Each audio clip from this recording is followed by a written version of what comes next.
Olá, bem-vindos ao canal Software Mental. Aqui queremos expandir suas fronteiras mentais para que você seja cada vez mais protagonista da sua própria história. Vamos juntos!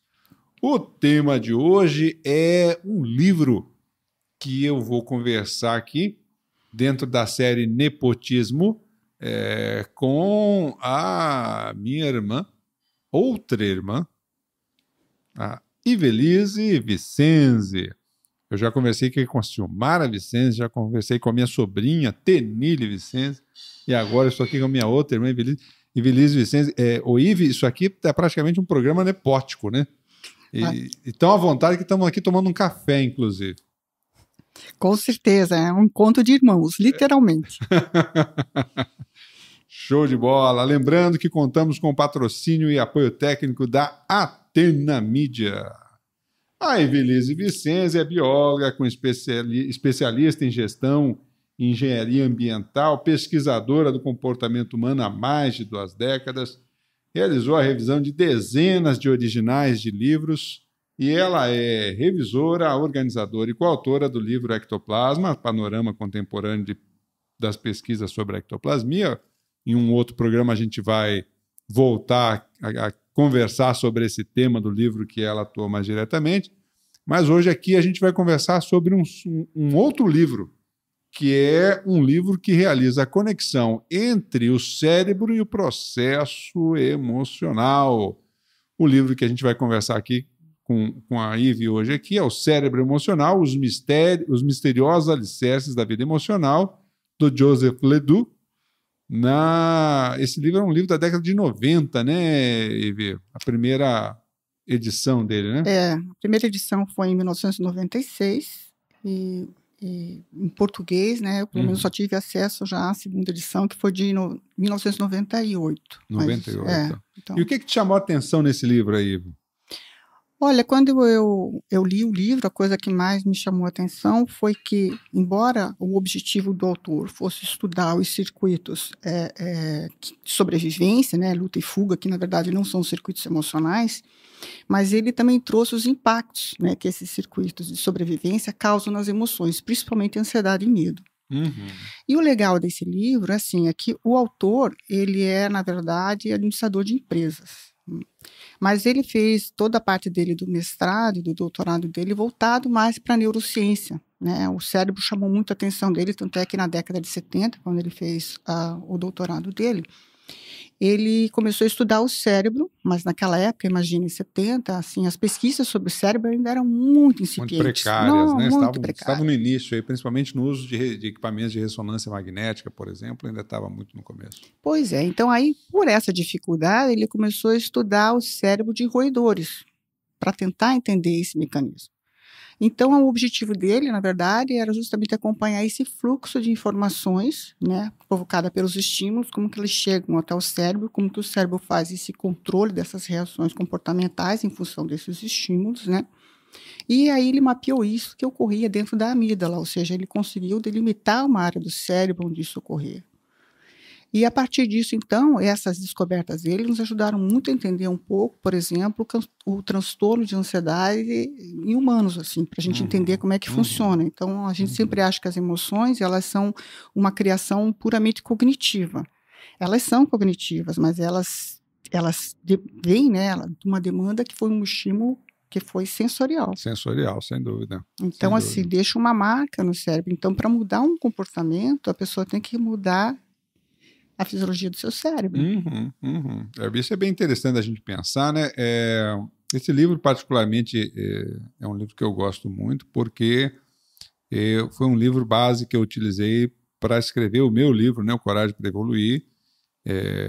E justamente naquela época eu queria entender melhor aí o processo das emoções, o medo especificamente. Então, como você citou aí, é uma emoção fundamental a ser estudada quando a gente quer entender a coragem e por que a coragem, na verdade, não é a ausência de medo, e sim o enfrentamento aos medos que nós temos, né? Então, para mim, é um livro que eu guardo com muito carinho sempre, e conversar sobre ele aqui vai ser um prazer realmente muito grande.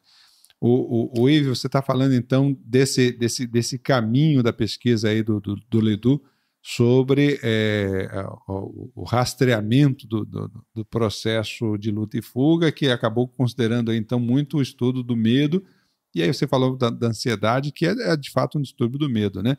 Como é que funciona um pouquinho? Fala um pouquinho para a gente aí do que ele traz na obra sobre essa conexão entre o processo neural e o processo emocional.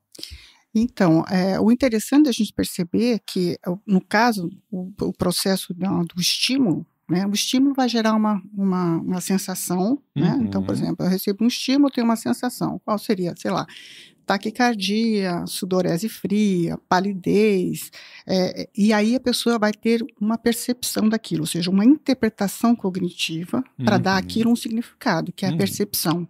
Então, minha percepção é de medo. Mas veja, o estímulo que começou lá na frente, ele por si só, ele não é um componente emocional. Ele é não emocional. O processamento final é que dá uma emoção. O interessante é que na obra ele traz assim, que nem todos os estímulos chegam nesse estágio da consciência, porque você tem que ter alguma percepção, exige uma consciência, exige uma reflexão para você fazer dar um significado. Nem todo estímulo chega nessa condição, mas todos eles ficam armazenados no cérebro, no nível neural. O que acontece, então? Com o passar do tempo, esses estímulos que até então eles não tiveram um desfecho de uma percepção, eles começam a influenciar no comportamento humano. Então, veja, além dos estímulos que a gente identifica, há estímulos que você não identifica, mas eles contribuem para uma percepção, ou seja, para um resultado. Que interessante. Então, é bem interessante. Uma diferenciação também que ele traz no livro, que eu acho bastante interessante, assim, é que todos os organismos vivos, eles têm, obviamente, circuitos defensivos, né? Então, são circuitos de sobrevivência defensivo. Ok. Então, desde da bactéria, tudo vai ter. Agora, a partir do momento que você tem consciência sobre isso, ou seja, que você tem essa autoconsciência, que houve um processo de reflexão, é que começaram as emoções. Então, eu não posso dizer que uma bactéria tem uma emoção, mas eu posso dizer com certeza que um primata tem. Né? Você vê um macaco, uma ave, qualquer um dos animais mais evoluídos do ponto de vista da biologia, né, evolutiva, eles têm. Tem uma reação, né? Tem essa variação. Então, a gente vê que a questão da percepção da emoção, ela é só reservada, digamos, àqueles pouco privilegiados que conseguem se sentir ansioso, ou com medo, né, ou numa rascada. Né? Já consegue fazer um tratamento cognitivo para dar um nome, né, a essa sensação. E aí o interessante é que alguns pesquisadores da neurociência aí, eles colocam justamente que, às vezes, essa sensação corporal, a gente chama de emoção, e o tratamento cognitivo, que a gente dá mais aprofundado a ela, às vezes chamam do sentimento, né? Uma diferenciação que se faz disso, que é, o que você está sentindo? Eu estou sentindo medo. O que você está sentindo? Eu estou sentindo ansiedade, né? Eu estou tendo um processamento mental dessa sensação e uma interpretação dela, né? Então, se você tivesse só, como a gente colocou lá, o estímulo, se você tivesse só as sensações somáticas, mas você não soubesse o nome daquilo, seria uma emoção. Se eu tenho um nome específico para aquilo, aí é um sentimento, porque houve um processo de elaboração mental. Agora, olhem que interessante. Então, quanto maior o autoconhecimento for da pessoa, quanto mais ela se perceber, maior vai ser o dicionário emocional dela. Sem dúvida. Então, isso já traz algumas consequências em função dessa condição. O que você está sentindo? É medo ou é ansiedade? O que eu achei muito legal no livro dele é que a gente sempre lê a ansiedade como sinônimo de medo e medo sinônimo de ansiedade. No livro ele faz uma diferenciação que eu acho bastante interessante, que é a seguinte: o medo é sempre em função de um fator ou de um estímulo externo. Ou seja, para eu ter medo, existe uma causa. Ela é real, ela é concreta para você. Já a ansiedade parece vir de um estímulo interno, uma construção interna, onde eu não sei exatamente qual é o agente que está causando aquilo. Por ser difusa, ela é muito mais difícil de ser abordada. Porque você não existe. Chego a brincar, até faço a brincadeira que a ansiedade é quase que nem alergia, né? Pode ser ao pólen, a fase da lua, o vento. Você vai saber de onde que vem aquilo. Não tem como saber, não é?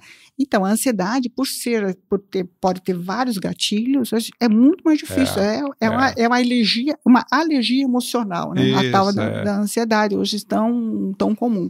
Então, o autor faz essa diferenciação em função da causa, né? Causa conhecida, medo. Causa desconhecida, ansiedade. É interessante, eu dentro das minhas avaliações aí, e eu concordo contigo em relação a essa questão da ansiedade, alguns pontos interessantes para a gente considerar dentro disso, né?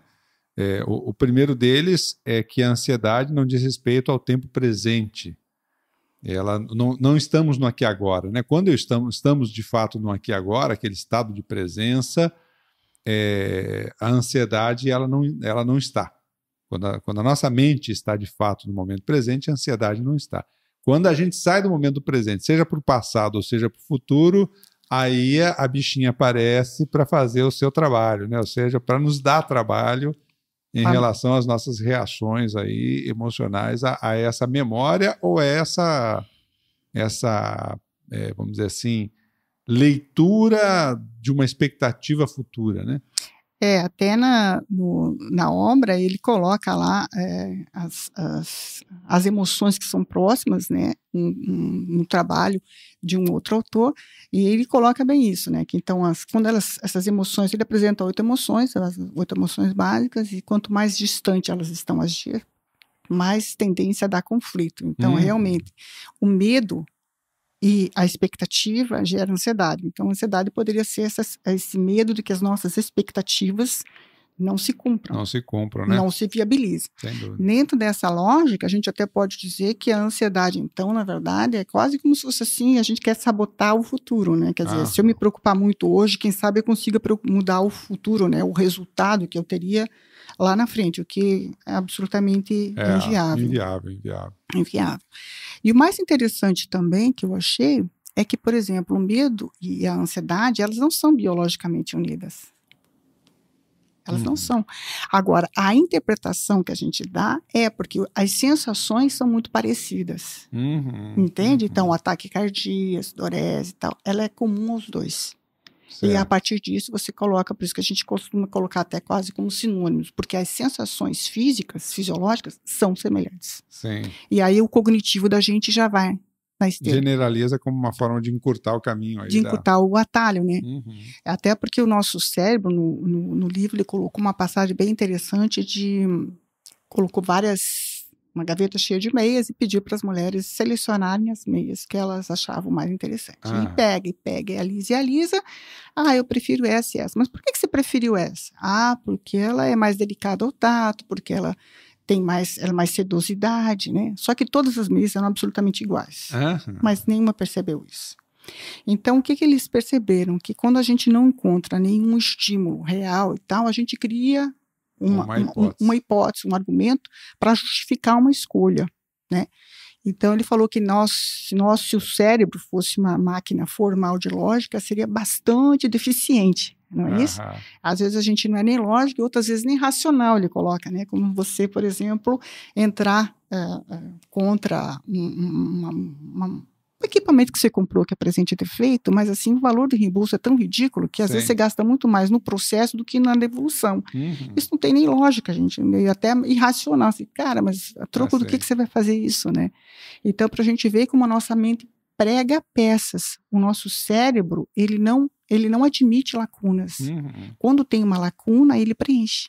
Sim. E isso tá aí, chega a dar esses, digamos assim, esses nós, às vezes, na gente mesmo. Diz, mas por que eu reagi dessa forma, né? Mas o teu cérebro deu um jeitinho para você. Pois é, mas você sabe que isso quando a gente fala de reeducação emocional, e a gente trata muito desses temas aqui no Software Mental, justamente porque nós estamos numa fase de mudança de paradigma no mundo, né? Nas organizações, enfim, há um desafio dessa reeducação emocional passar justamente pela reinterpretação dessas historinhas que o cérebro conta, né? Eu lembro de uma passagem do livro que eu gosto muito, que no estudo de cérebros seccionados, ou seja, onde há uma separação entre os hemisférios, né? E o indivíduo às vezes recebe um estímulo e ele não é capaz de conectar esse estímulo a uma determinada reação, ele justamente cria uma história para aquela reação da qual ele não teve nenhuma governabilidade, né? Eu lembro, por exemplo, que assim, eles cutucavam, então, cutucavam não é bem a palavra, né? Mas eles estimulavam, vamos dizer assim, uma determinada região do cérebro para que o cara sorrisse, por exemplo. E aí ele sorria e aí os pesquisadores perguntavam a ele, mas por que você está sorrindo?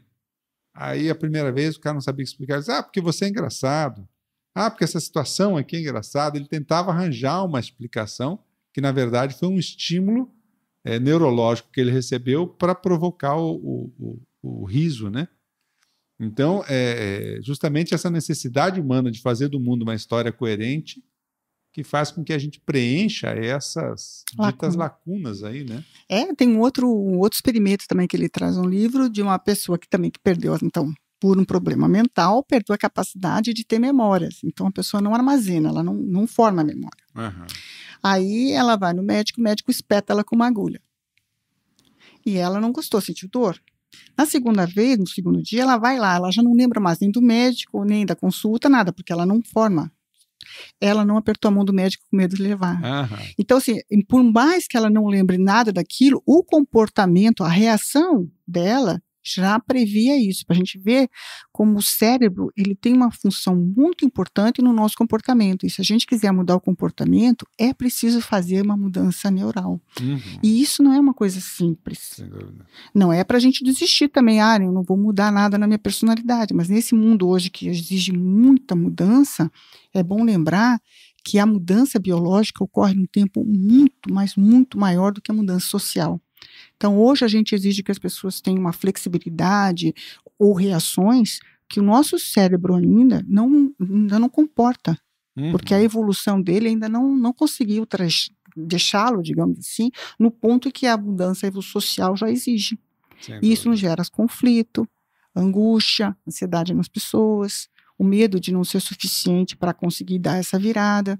Entende? Então eu vejo que a gente precisa se ater um pouco mais a isso, assim, que ninguém vai conseguir, de certa forma, sabotar a biologia. Não tem como. Claro. Até porque, assim,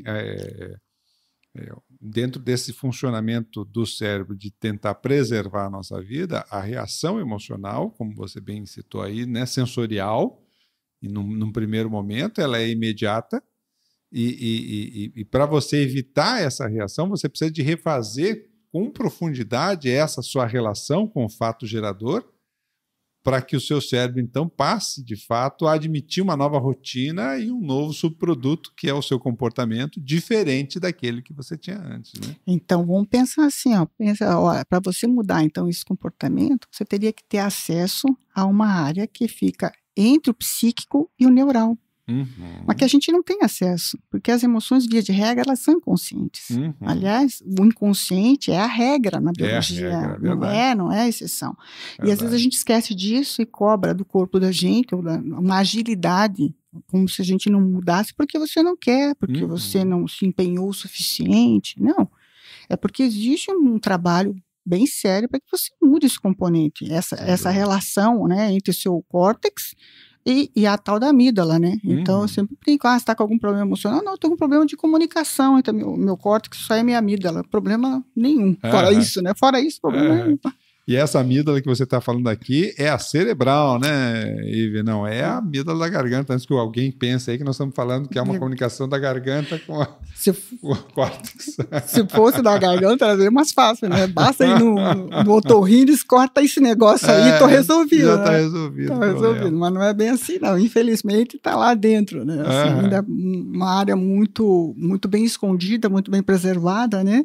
E que dificulta bastante a nossa vida aqui nesse mundo maluco de transformações de agora. E às vezes só com o processo químico, né? Há determinadas problemas aí, vamos dizer assim, no hardware da coisa, que só com algum complemento químico que de fato isso se mantém e é possível, né?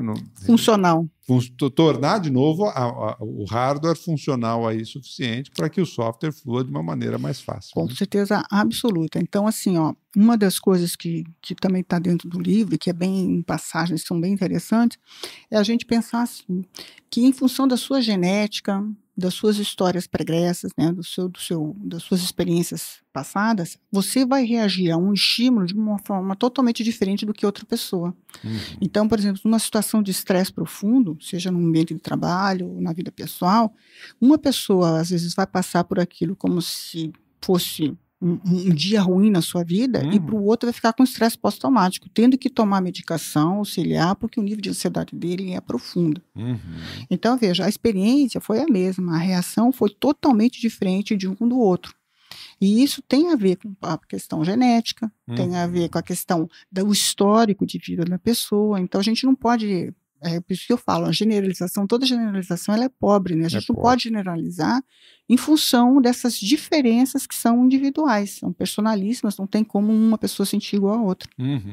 E esse eu acho que talvez dentro dos estudos mais recentes, então a gente está falando aí da década de 90, dos últimos 20 e poucos anos, 20, 30 anos aí, vamos dizer assim, da gente poder avaliar essa plasticidade neural e a nossa capacidade justamente de você, então, entender melhor como funciona o seu cérebro do ponto de vista da biologia, antes de sair julgando os outros por alguns aspectos comportamentais que não são, na verdade, só reflexo comportamental de uma educação ou do que quer que seja, mas que é um componente genético aí nessa história, né? O homem adora se esquecer que ele é um animal. Isso aí faz parte, realmente ninguém gosta de ser lembrado, né? Mas é um animal, realmente é um animal, né? Então a gente costuma dizer assim, que a subjetividade é parte objetiva da biologia. Então todo mundo tem uma zona escura, né, e uma zona clara. Todo mundo tem um lado bom e um lado ruim. Então, assim, e muitos têm uma facilidade para algumas determinadas coisas, né, para algumas determinadas mudanças muito maiores do que outras pessoas. Sem né? dúvida. E isso não faz delas melhor ou pior, apenas diferentes. É verdade. O Yves tem uma parte aqui do livro que ele fala que a saúde mental ela depende aí da higiene emocional, né? Como é que a gente consegue fazer a correlação entre essa saúde mental e essa higiene emocional? Pois é, para você ter uma noção, o pensamento e a emoção, eles ocorrem em subsistemas diferentes. Mas a gente vê como uma coisa só, que é a nossa reação, o nosso comportamento. Na verdade, a nossa amígdala, ou seja, o processo emocional, é dessa sensação mais rápida, né? Porque sobrevivência é luta e fuga, então é uma coisa rápida, né? Não dá para ficar pensando muito o que eu vou pensar fazer, muito, né? já foi engolido, já foi morto, já foi comido, quer dizer, a coisa é muito rápida. Ela é muito mais facilmente, ela interfere no seu pensamento, ela tem, digamos, uma via de acesso, digamos, de grosso calibre, e chega rapidinho no córtex. Já o córtex, para fazer o caminho contrário, demora bastante tempo, e nem sempre consegue. A gente não é muito bom nesse fato de desligar as emoções. Então, eu diria para você, deixa de ser ansioso, Luciano, e você já deixaria de ser, não é assim? Claro. Não, mas não é assim, é muito mais difícil você acalmar uma pessoa só utilizando a racionalidade. Né? Então, se a gente for pensar, eles são sistemas diferentes, mas o resultado é um só. O legal é assim, ó, que possivelmente, eu penso, né, que evolutivamente, daqui não sei quantos milhares de anos, essa relação entre córtex e a amígdala vai estar mais equilibrada. Existe um tráfego melhor, a gente vai deixar de ser mais instintivo, digamos assim, e começar a agir de uma forma um pouco menos instintiva. Então, ou seja, a gente vai ter maior controle sobre esse fluxo. Hoje, a gente não tem. Basicamente, a gente não tem. O que é legal é que quando a gente fala, puxa, a saúde mental, dá a impressão que a gente está falando do pensamento só, né? Não, depende da higiene emocional. Ou seja, qualquer tipo de distúrbio mental, na verdade, ele origina-se de uma desorganização emocional. Então não adianta diferenciar ou distanciar, é só didática essa separação entre mental e emocional. Na prática, elas ocorrem juntas. Sim, o tempo inteiro, né? O tempo todo. Na biologia é assim que funciona. Isso é muito interessante a gente pensar, até do ponto de vista das organizações, a gente escuta algumas pérolas por aí, né? Eu lembro de um diretor de uma empresa dizendo assim, eu falo para minha equipe o seguinte, acordou de manhã, vai no armário, põe a camisa, deixa o coração.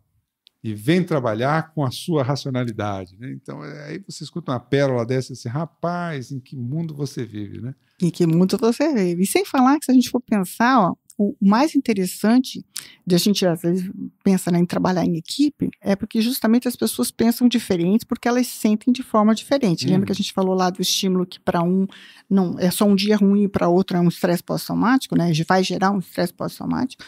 É a mesma coisa. Então, se pega numa equipe onde você tem um desafio daqueles assim, estoura a boca do balão e você coloca para todo mundo resolver.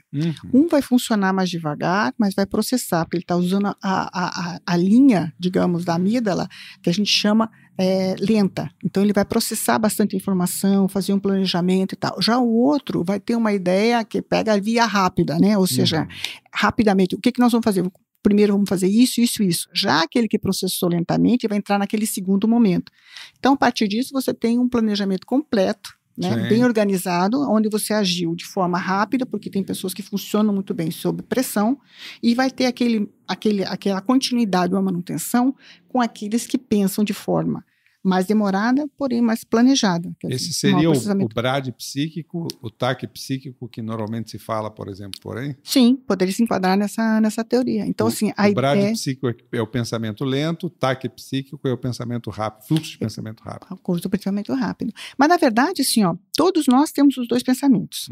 Tudo depende do momento e do nível de pressão que você coloca nessa pessoa. E com a familiaridade também sobre o tema, não? Oi? E com a familiaridade sobre o tema Sim, também? Sim, também, com certeza. Se você domina o tema, se você não se preocupa com o conteúdo, você é extremamente mais criativo. Porque você libera espaço mental para ter outro tipo de associação de ideias. Pensa, se uma pessoa ela não domina ainda aquele assunto no qual ela está trabalhando, ela tem preocupação em errar no conteúdo. E quando você já conhece, você só se preocupa com a forma. Então, tem condições de ser mais criativo, de inventar novos instrumentos, novas ferramentas para usar o conteúdo. Você não está mais preocupado com ele, entende? Show de bola. Então, isso aí é muito importante. O Charles Watson, que é um pesquisador aí da criatividade, ele fala exatamente isso. Ele diz assim, olha, o pessoal fala muito em sair da caixa na criatividade, na verdade, você tem que mergulhar dentro da caixa, porque quanto mais você domina o assunto, é que você desenvolve a capacidade de você ser criativo em relação a ele, justamente porque a parte de conteúdos e de informações fundamentais você já tem. Exatamente. Sobre aquilo, né? A partir disso é que você começa a se tornar mais criativo de fato, né? O Yves tem um outro ponto aqui que chama bastante atenção da gente no livro, onde ele fala da racionalidade obedecendo às leis da lógica formais, né? E utilizamos aquilo que se chama, então, dos modelos mentais. Você pode abordar um pouquinho para a gente essa questão? Pois os modelos mentais são coisas bem interessantes. A gente cria um filtro, na verdade. O modelo mental é um filtro. Agora, por que ele não é racional às vezes? Porque ele é baseado nas nossas experiências passadas, reais ou imaginárias. Aí que começou o problema. Então, eu crio, digamos assim, atalhos para resolver problemas com base na minha experiência, que nem sempre ela é real. E eu passo a funcionar nesses filtros. Então, a tendência, por isso que eu acho que muitas empresas têm, às vezes, um certo preconceito, né, de contratar pessoas mais idosas, é que, claro, que quanto mais tempo de vida você tem, mais experiências você teve. Então, digamos, o seu modelo mental, ele está mais engessado, mais delimitado, digamos assim. Sim. Né? Até ele está mais estabelecido e fortalecido pelo passar do tempo. Né? Exatamente. E como ele é criado por situações que são reais, então você já aprendeu pelo menos a como não fazer, porque aquilo você sabe que já não vai funcionar, você já fez várias vezes e testou. Mas também por coisas que são imaginadas. Eu imagino que eu tenho, às vezes até um receio, um medo que você tem de uma coisa, ele entra naquele teu modelo e faz com que você seja extremamente cauteloso. E você não sabe de onde vem aquilo. Sim, então, a pessoa tem medo de assumir riscos, por exemplo. Então, o comportamento dela reflete isso. Mas os modelos mentais, de certa forma, não existe quem não tenha, né? Então, assim, o jovem também tem. Tem coisas que a gente tira da própria educação, do meio que você vive, e às vezes daquela mensagem que não é direta, ela é subliminar. Porque, na verdade, quem não está consciente das coisas o tempo todo, ele é mais facilmente influenciável. Então, a pessoa que não tem noção disso, ela se deixa influenciar muito mais do que aquela pessoa que se apercebe muito, autoconsciente. A pessoa que a gente estava falando, que se conhece melhor a si mesmo, ela diz, não, mas essa ideia do Luciano é muito boa, mas ela não bate com o meu jeito de pensar. Mas se eu não estou atento, eu pego a tua ideia como sendo a melhor, entendeu? Eu não pensei sobre ela, não fui crítica sobre ela. Não fez a adaptação necessária à sua realidade, né? Análise crítica, para saber se aquilo também procede ou não procede, entende? Então, essa é a origem da influência. Então, para a gente ver como os modelos mentais, eles podem ser influenciados também por conta dessa falta de criticidade, porque as pessoas não são autoconscientes delas mesmas.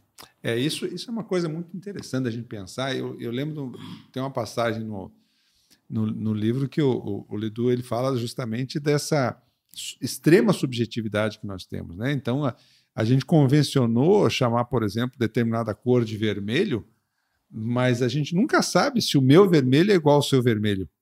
Ou se é assim que o meu cérebro enxerga, com a mesma tonalidade, com a mesma vivacidade, com a mesma vibração da cor que eu estou vendo que... Para início de conversa, o daltônico já não vai ver. Já vamos ter aí um problema de entendimento, né? Então, para a gente ver que nada é aquilo, assim, isso tudo é uma aproximação da realidade, digamos assim, né? Mas não é a realidade em si, é uma aproximação, alguma coisa que a gente convencionou. Então, é uma convenção, na verdade. Uma hora que a gente decidir convencionar que o vermelho não é mais vermelho, é verde, vai ser verde, pronto. Só mudei o nome. E também não quer dizer que aonde você chama de vermelho, eu chamo de verde, né? O cérebro, a gente não consegue ter essa noção clara de que nós estamos chegando exatamente à mesma coisa. A mesma coisa. Isso é interessante para a gente pensar, porque a gente vive alguns dilemas hoje aí em relação à questão, por exemplo, da individualidade, do individualismo. Isso foi tema aqui de um outro podcast aqui nosso. Há uma tendência que as duas coisas se misturem na nossa sociedade atual.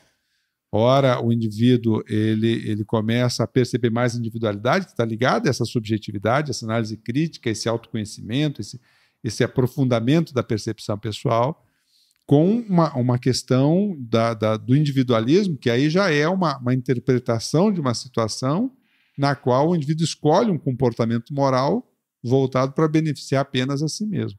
Então, há uma diferença muito grande nessa condição do individualismo e da individualidade. E a individualidade é fundamental, essa subjetividade, o entendimento dessa subjetividade é fundamental, inclusive, para que a gente entenda que o caldo cultural que aí está e que busca formar um comportamento de manada, um comportamento de bando, ele, na verdade, ele é uma mera referência que necessitaria da nossa análise crítica, que necessitaria da nossa ponderação para ver aquilo que nos serve daquilo que não nos serve nessa história, né? A sociedade tenta fazer, né? A gente nasce original e a sociedade faz com que a gente tente virar xerox. Xerox, todo né? mundo mais ou menos igual, todo mundo mais ou menos com o mesmo padrão de comportamento, o mesmo padrão de consumismo, enfim. E eu vejo que hoje, até estava conversando um tempo desse, a gente teve uma análise de um livro muito interessante, que era um dicionário de sentenças latino e gregas. E o autor, o Enzo Tosi, italiano, ele veio até aqui, inclusive Foz do Iguaçu, onde a gente estava todo mundo reunido, mais de 70 pessoas, estudando o dicionário dele no final de semana. Assim, né? E ele veio ele falando que, assim, que a preocupação, a gente fez depois uma entrevista com ele, que a maior preocupação que ele tinha hoje, que ele via, ele é um professor universitário, na Itália, e ele falou assim que as pessoas, hoje a nova geração está muito crítica. As pessoas não fazem justamente esse individualismo, elas não conseguem se perceber como um ser único, né? No sentido disso, de percepção, de talentos, de habilidades. Então, assim, as pessoas engolem tudo o que vem pronto, como se fosse mais fácil, mais palatável. E ele disse assim que a preocupação dele maior, qual é a sua maior preocupação no mundo hoje? É com a criticidade dos jovens. Ele falou, é uma coisa que estava chamando muito, muito a atenção dele, que essa nova geração parece que está perdendo, infelizmente, pelo menos na Europa, segundo ele, perdendo essa capacidade de realmente se ver, se perceber como um indivíduo. E não é difícil da gente entender, porque com o volume de informações que a gente tem hoje, a gente vê muita gente surfando em 5 centímetros do que praticando mergulho e se aprofundando de fato num determinado conteúdo para desenvolver o senso crítico, porque você não consegue ter de fato senso crítico sem se aprofundar. Você pode ter preconceito, como você bem citou, você pode ter aí uma noção prévia de alguma coisa, mas você ter capacidade crítica requer a profundidade, né? Sim, e a leitura que nós temos hoje de internet, não tô criticando, tem muito conteúdo bom também, muita coisa legal que você acha, mas as pessoas hoje estão buscando assim, textos sintéticos, então resumo de obra em vez de ler o livro, e isso não contribui para esse aprofundamento que vai gerar criticidade. Sem dúvida. Porque você não tem contrapontos. Você, às vezes, você lê um livro, acha ele mais ou menos. Se lê um outro livro, cara, aquele livro era bom pra caramba. Por quê? Porque eu não tinha percebido a profundidade da pesquisa daquele autor, porque eu não sabia nada sobre aquele tema. Aí você vai pegando outras obras que compõem, a importância do Leduc é essa, ele foi um pioneiro numa área. E ele, aquele Antônio Damasio, aquele português, foram, assim, precursores nessa área, para nos ajudar a tentar entender o cérebro, lembrando que nós somos animais e que a gente tem um corpo físico e que esse cérebro, essa máquina, ela funciona de um jeito. E para eu saber mudar isso, eu preciso primeiro conhecer esse jeito. Ninguém muda o que desconhece. Sem dúvida. Então, esse é o primeiro passo, né? Então, isso eu acho assim que a gente tem que ter essa noção, que para ser aprofundado, para você ter uma reflexão crítica, você tem que ter conteúdo. Sem dúvida, sem dúvida. O Ive, então, dentro dessa necessidade da gente se aprofundar, a gente tem hoje aí, por exemplo, o autoconhecimento como uma disciplina fundamental em qualquer profissão, em qualquer organização. A gente tem o autoconhecimento como uma disciplina fundamental, e o entendimento dessa nossa subjetividade, ele precisa que a gente não seja generalista, né? Eu quero resgatar um tópico que você trouxe aí para a gente, porque ele é muito importante, do vocabulário emocional do indivíduo, né? O quanto que a prática de você tentar identificar que emoção você está sentindo é o quanto que ela contribui para que esse dicionário emocional se amplie e você possa se perceber de uma forma mais aprofundada em cada contexto e fazer as suas avaliações a partir disso, né? E no livro ele tem um aspecto que chama a atenção. Ele foi um dos primeiros caras aí que ele faz algumas ponderações diferentes sobre o sistema límbico, né? Ele tem um senso crítico sobre o sistema límbico aí, porque a gente normalmente diz assim, as emoções está relacionado ao sistema límbico. Não é bem assim. Não é bem assim, a generalização de novo. Né? Assim, então, eu vejo assim, que o trabalho dele contribui muito para a gente, não é compartimentar o cérebro, né? Que assim, tem portinha A, B, C, D, mas que cada um tem uma função específica e que para você entender isso, você precisa estudar muito, né? Porque assim, imagina, você está estudando uma máquina que gera tudo que é de mais subjetivo que existe, que é a questão do sentimento, das emoções, até do próprio pensamento, que a gente não sabe, né? A gente, fala assim, comumente, está no córtex, né? Como a gente está falando aqui, a emoção está na questão da amígdala. Tem o sistema límbico também envolvido nesse processo. Como é que funciona isso? O hipocampo com memória. Então, assim, mas não é só isso, né? Existe uma forma de trabalhar. O que é legal no livro dele é que ele já coloca, como ele se aprofundou na amígdala, ele colocou lá a amígdala e a relação dela com o córtex, que é a questão da gente fazer a parte cognitiva, né, dar um significado para as nossas experiências e, a partir disso, nominar alguma coisa, alguma emoção ou algum sentimento. Então, a importância da gente conhecer isso é que, na verdade, a gente vê que o cérebro funciona como um todo, aí, né? Ele não faz só da amígdala. Ele tratou do límbico para fazer uma crítica, mas fez. E a questão do córtex, que também ele não se aprofundou, mas pelo menos não fez crítica, mas não se aprofundou, mas para a gente entender que nada está isolado. No cérebro tudo é uma relação. Se você não está bem, é porque o seu cérebro está mal relacionado. Sim. Tem que chegar nessa conclusão aí que o negócio é um problema do cérebro mal relacionado. Para a gente entender como é que funciona. Né? E poder fazer a depuração aí do aspecto que pode ser, então, neuroquímico para o aspecto emocional, interpretativo, subjetivo e ao mesmo tempo, aí, então, depois as decorrências de um e de outro, que são os nossos comportamentos. Né? Exatamente. Então, assim, vamos conhecer a máquina, vamos tentar estudar, entender como é que funciona, como é que funciona esse inconsciente, já que a gente basicamente funcionam no inconsciente, né? Uhum. É meio assustador, né? Vamos falar sério, Com né? certeza. A gente se acha tão Com certeza. racional, tão lógico, de repente você vai dizer, não, mais da metade das suas reações são todas inconscientes. As emoções são inconscientes. O hábito é inconsciente. Uhum. Então, dirigir carro é inconsciente. Veja que louco. Como é que você está no trânsito inconsciente? Mas você está inconsciente no trânsito, porque você está 100% no piloto automático. É isso mesmo. Né? Alguns neurocientistas fazem a provocação de que, na verdade, o livre-arbítrio não existe, né? O que a gente coloca aqui justamente é isso. Onde é que o seu livre-arbítrio funciona nessa história? Funciona apenas na seleção dos inputs que você vai jogar na sua mente não consciente para ir aos poucos modificando o resultado geral dessa mente não consciente, porque na prática é ela que vai fazer o que você está fazendo. O que você está fazendo. E ela que vai te permitir ser mais racional num determinado contexto ou menos, porque o circuito, como você bem disse aí, das emoções para a cognição, ele é muito mais robusto do que o inverso. Do que o inverso. Infelizmente, né? A gente está tentando mudar isso aí, mas o caminho é árduo. O caminho é árduo, é longo. Que show de bola. Minha gente, infelizmente, esse papo aqui dá para durar muito tempo ainda, porque a gente mal começou, mas tudo bem. Estamos chegando ao final aí de mais um episódio dos nossos bate-papos aqui, do nosso podcast.